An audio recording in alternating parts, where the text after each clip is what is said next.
Bonjour, bienvenue à la Minute Pia Pia. Vous allez bien? Est-ce que vous avez passé une semaine plus légère, plus lumineuse? Alors, je ne sais pas selon là où vous êtes, mais ici, nous, en région parisienne, il a fait très froid et en même temps, il y avait quand même de temps en temps du soleil. Et puis en même temps, il y avait la tempête. Donc, les humeurs, la santé, le moral des gens, ça faisait hi. Mais si vous utilisez les outils que je vous ai donnés, même si vous pouvez traverser des moments de fatigue, ce qui est normal, vous allez sentir une espèce de stabilité s'installer à l'intérieur. Quelque chose qui vous permet de vous sentir quand même bien, malgré tous les remues, le remue-ménage autour, voyez. Aujourd'hui, on va parler d'une chose particulière. Peut-être que vous me dites, voilà, Félicité, j'ai fait tous ces trucs-là, je fais des nettoyages, je fais des machins, etc. J'essaye de faire évoluer ma vie, je vois des petits résultats, mais j'ai finalement pas vraiment l'impression que ça avance, ou j'ai l'impression de faire du surplace, ou simplement je vois pas de résultats. Qu'est-ce qui se passe? Alors, je dis pas que dans toute chose, ce que je vous agite là, c'est une baguette magique et que tout d'un coup, votre vie va devenir, waouh, je vis dans un rêve. J'aimerais bien que ce soit ça, parce qu'en fait, c'est possible. Mais ça n'est pas le propos des pia-pia qu'on fait. Là, on est sur Terre, d'accord? On est entre nous et on évolue à notre rythme. Donc, il n'y a pas de raison de se sentir mal ou de se dire peut-être que je fais mal les choses si on voit que les choses n'avancent pas peut-être aussi rapidement qu'on le souhaiterait. Et c'est là que je veux en venir. Il y a peut-être une autre raison. Et la raison, c'est peut-être que vous vous punissez vous-même. Alors, qu'est-ce que je veux dire par là? Si vous permettez, je vais essayer d'expliquer la chose différemment. Est-ce que vous avez fait des choses dans votre vie à des personnes, à un groupe de personnes, pour survivre, pour vous faire valoir, parce que vous étiez dans un groupe qui était un petit peu mauvaise langue, qui finalement ont généré une forme de regret chez vous? Je vais vous donner un exemple. Le meilleur exemple que je connaisse, c'est moi-même. Quand j'étais à l'école primaire, il y avait une femme. Alors, on dit femme parce que c'est maintenant le truc féministe, mais elle avait comme nous, elle devait avoir 7 ou 8 ans. Je me souviens de son nom.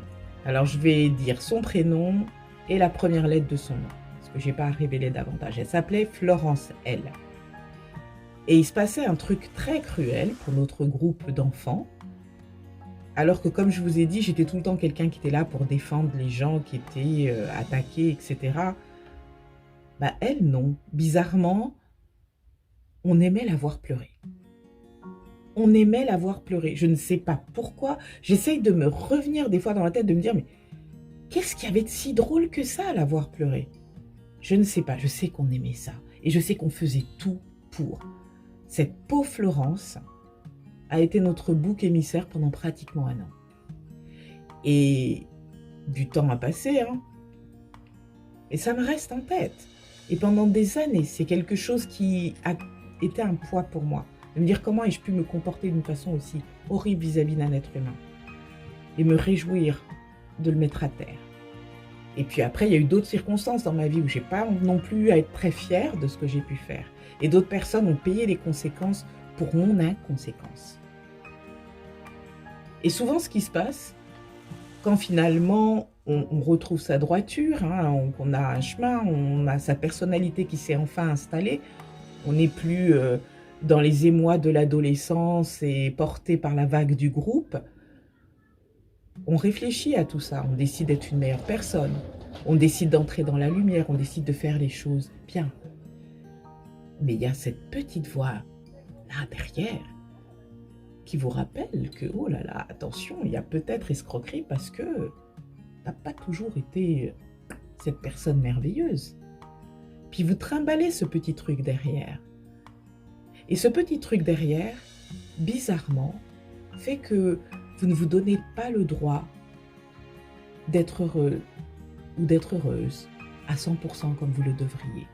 Il y a une part de vous qui estime Peut-être est-ce dû à votre éducation, peut-être est-ce dû à ce que la société colporte, peut-être est-ce dû à votre propre code moral, mais qui estime que vous devez payer d'abord pour ce que vous avez fait, avant d'enfin pouvoir un jour espérer avoir le droit d'être heureux. Alors vous allez me dire, si, c'est la loi du karma, si tu as fait une mauvaise chose, tu payes.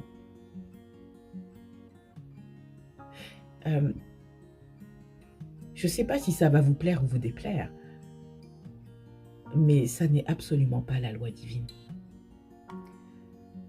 Que vous soyez chrétien, musulman, juif, bouddhiste ou autre, la loi divine commence d'abord par le pardon.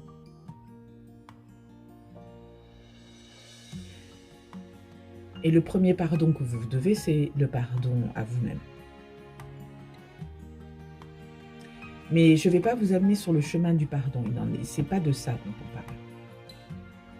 Je vais vous amener sur le chemin de vous débarrasser du poids de toutes ces punitions que vous vous êtes infligées et qui vous empêchent d'avancer.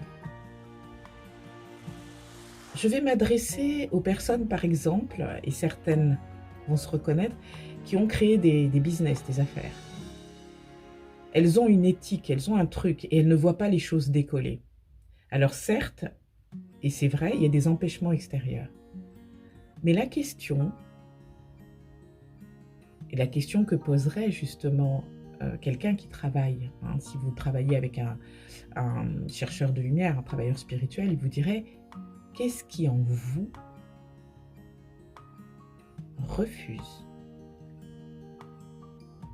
Mieux que ça, qu'est-ce qui en vous estime que vous n'avez pas le droit de réussir au-delà d'un certain point?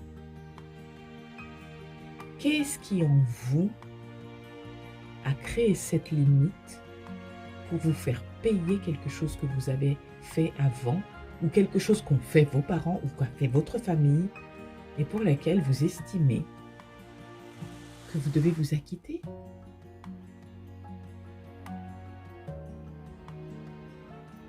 Un autre exemple. Excusez l'exemple, il est très très généraliste. Mais j'ai connu ça. J'ai connu mon cousin, quand j'étais petite, sortait avec des jeunes femmes allemandes.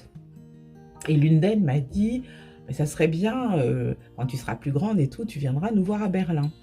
Et moi, j'ai dit, ah non, pas moyen que je me foute les pieds en Allemagne. Moi, j'ai juste dit ça parce que l'Allemagne ne m'intéressait pas, c'est tout. Mais elle a pris ça de façon extrêmement profonde, personnelle, douloureuse. Et elle m'a dit, c'est parce que dans ma famille, il y a eu des nazis. J'avais pas pensé à ça, honnêtement. Mais elle trimballait ça. C'était une Allemande qui sortait avec un Noir parce qu'elle voulait se faire pardonner l'histoire familiale. Alors je dis pas que mon cousin n'était pas une personne bien et qui sortir, ça n'était pas le problème. Mais c'était une femme qui essayait de se racheter d'un poids qu'elle portait sur elle. Et ce poids, c'était la culpabilité de ce qu'avait fait toute sa famille. Et elle estimait qu'elle ne pouvait pas avoir le droit de bénéficier. Elle était d'une famille qui avait fait de l'argent et détroussé, voilà, d'autres familles pendant la guerre pour avoir cet argent. Et elle estimait qu'elle ne pouvait pas vraiment profiter de ça à cause du passé familial.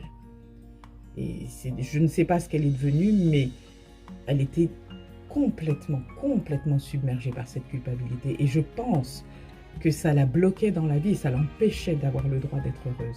Et surtout, d'être libre de faire les choix qu'elle voulait. Tous ses choix étaient si vous voulez, conditionnés par le passé nazi de sa famille. J'ai aussi une copine qui est d'Afrique du Sud, sud-africaine, blanche.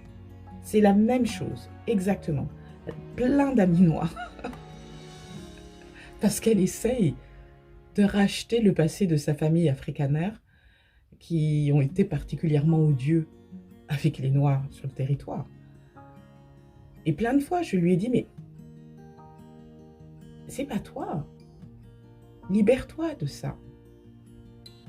Elle l'a toujours pas fait. C'est une douleur qui est profonde et je pense qu'elle garde cette douleur parce qu'elle estime que c'est le prix à payer. Alors je vous invite à réfléchir. Est-ce qu'il n'y a pas dans un coin de votre tête des choses comme ça que vous avez pu faire quand vous étiez enfant, que votre famille a fait, ou que vous aviez fait quand vous étiez dans un groupe, etc., qui ont pu nuire comme ça à des gens?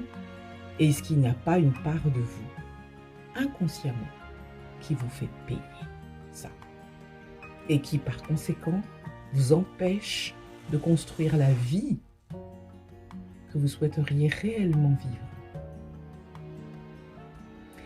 Si tel est le cas, et même si ça n'est pas le cas, parce que c'est toujours utile, je vais vous proposer de faire un petit balayage. Alors, je vais procéder différemment de d'habitude. J'ai une copine qui m'a dit fort judicieusement, et vraiment, je t'en remercie, que je parlais un peu vite et qu'il était quelquefois difficile de suivre derrière moi. Parce que quand je commence à faire ça, en fait, je laisse passer comme ça l'énergie, l'esprit, et je contrôle difficilement le débit. Donc, ce que j'ai fait, c'est que j'ai demandé la prière avant. Elle est écrite là dans mon petit carnet. Et je l'ai enregistrée sur une bande audio que je vais passer tout à l'heure. La bande audio sera un rythme qui vous permet de répéter après chaque élément de phrase si vous le souhaitez. Et je vous dirai au revoir par la suite. Alors, comment on va procéder? Je vous invite, comme d'habitude, à vous mettre dans un endroit où vous allez être au calme pour quelques minutes. Vous allez vous entourer, vous vous rappelez d'un cercle de protection, appelant la protection et la lumière de Michael, l'archange, devant, derrière, à droite, à gauche, en haut, en bas et au milieu.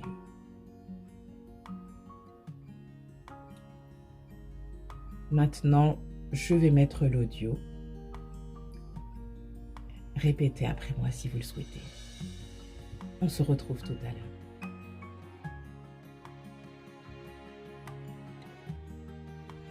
Toutes les punitions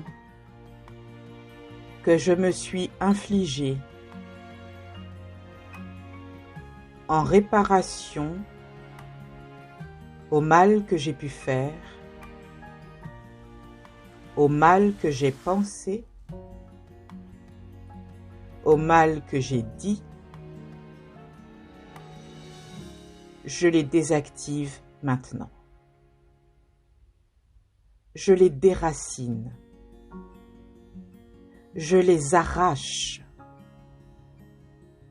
Je les annule, efface et supprime, détruis et décrée dans toutes les dimensions, présent, passé et futur, un nombre incalculable de fois, jusqu'à annulation totale. Et c'est fait. Maintenant.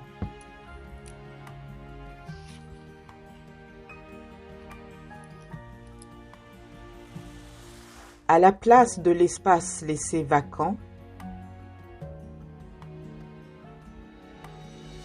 j'appelle avec l'aide de Michael la lumière blanche, protectrice, guérisseuse, et je lui demande de m'aider à m'aligner sur la fréquence du rêve divin.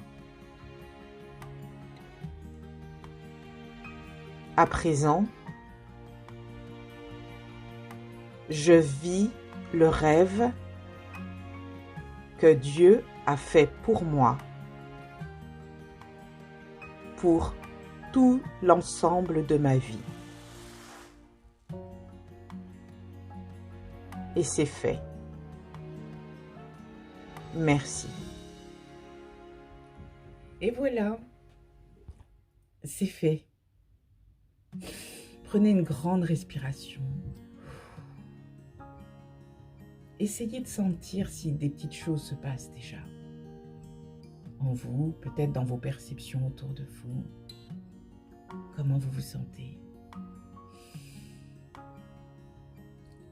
Acceptez ce changement.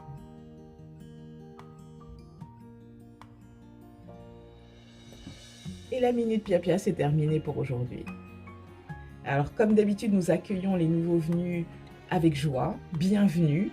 Servez-vous dans la ludothèque, allez-y, jouez avec les vidéos, faites les protocoles. Ça transforme la vie, je peux vous assurer. J'ai l'air d'avoir un ton bizarre peut-être quand je fais mes choses, mais c'est parce que je continue à faire ces nettoyages, etc.